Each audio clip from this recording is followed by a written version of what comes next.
As you guys might know, there's a lot has been going on the past couple of days. Right before the storm, I had to leave Haiti and fly to New York because my mom is in a hospital in New York.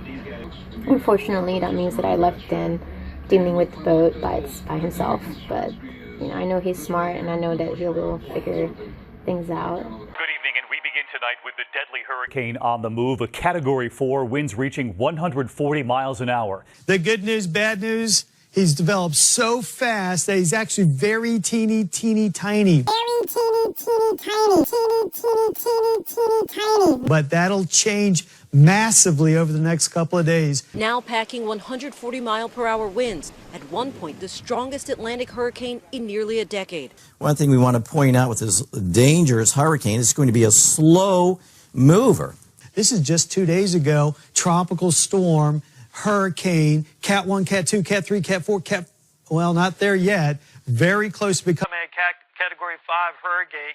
All right, guys, it is Saturday, October 1st, and Hurricane Matthew is right off the coast of South America.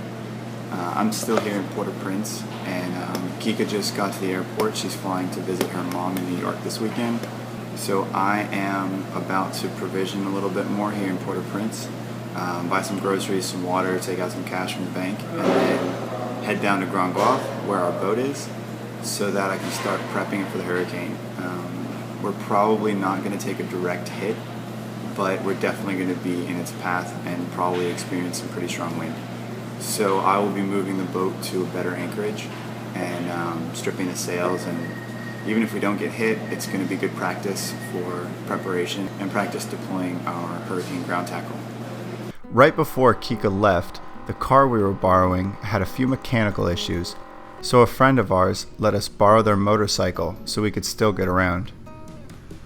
The bike had been sitting for quite a while, so it needed a little mechanical work to get it up and running smoothly again.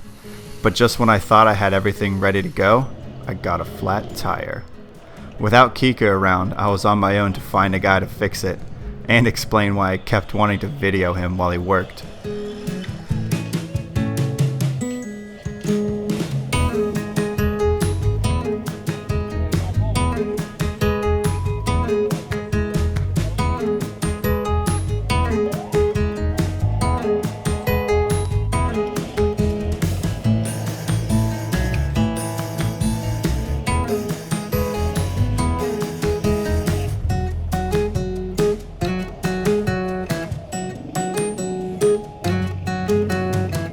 You see, I'd never seen anyone fix a tire quite like that before. He basically used bits and pieces from another old tire to replace the valve stem and patch the hole left behind from the leaky one.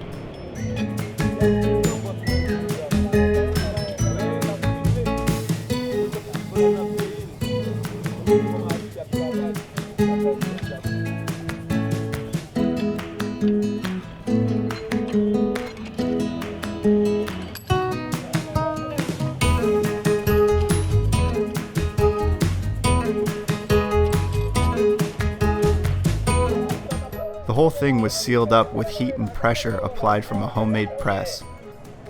And about an hour later, the tire was all put back together, and for about $4 US, I was on my way back to the boat.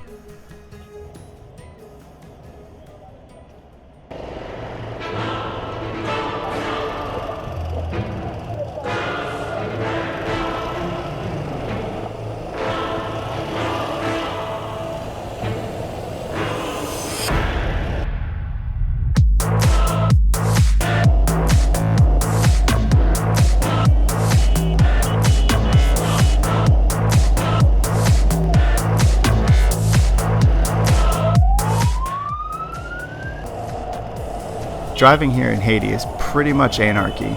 There are no real rules of the road or traffic laws or even enforcement, yet somehow everything usually flows quite smoothly.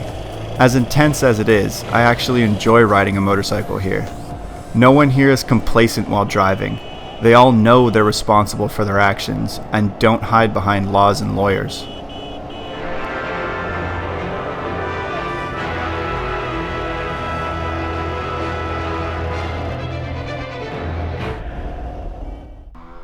I was glad to make it back to the boat, but the reality of the next few days and all the anxiety that came along with it was really starting to settle in.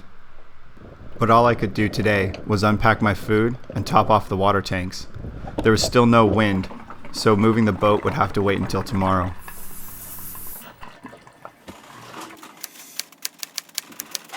Alright, so it's 6 a.m. on Sunday.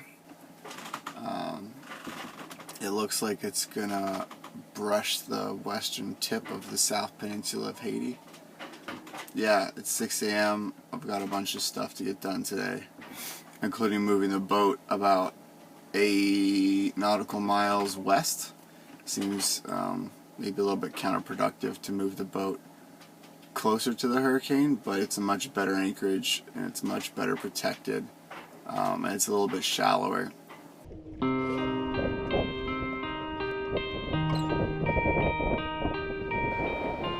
There's usually very little wind around here, so I waited and took advantage of the wind shift along the leading edge of the hurricane to sail over to Petit Goave.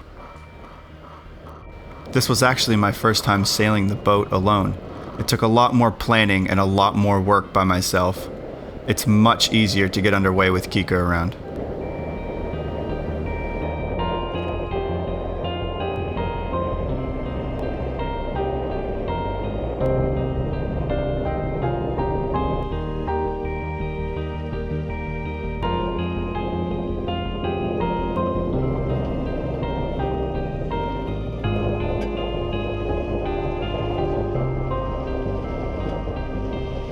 Well, I am really glad that we practiced heaving to so much. I was sailing along fine, been towing the dinghy, and then I surfed down a wave and the dinghy bow went under and half filled full of water. So now I'm hove to, and now I have to figure out how to get all the water out of the dinghy in the middle of the ocean.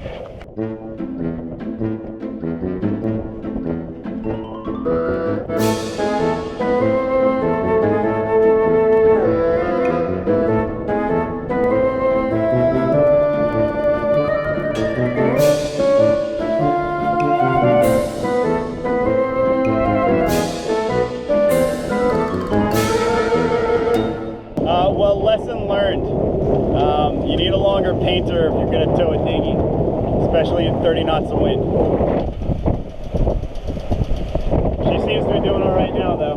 Won't make that mistake twice. Aside from that little dinghy mishap, the sail over went quite well for my first solo sail.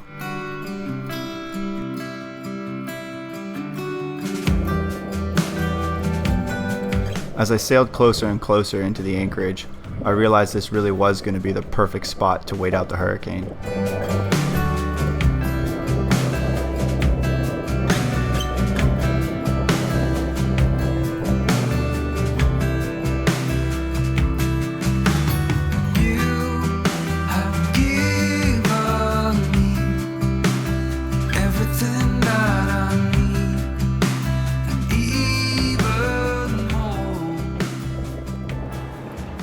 Well, the storm is scheduled to hit tomorrow afternoon, but I made it to Petit Goave in this pretty well-protected anchorage from what it looks like, especially out of the south. We've got 5,000 foot high mountains right there. That's pretty much a wall, and the majority of the winds predicted, the strongest winds predicted to come out of the south.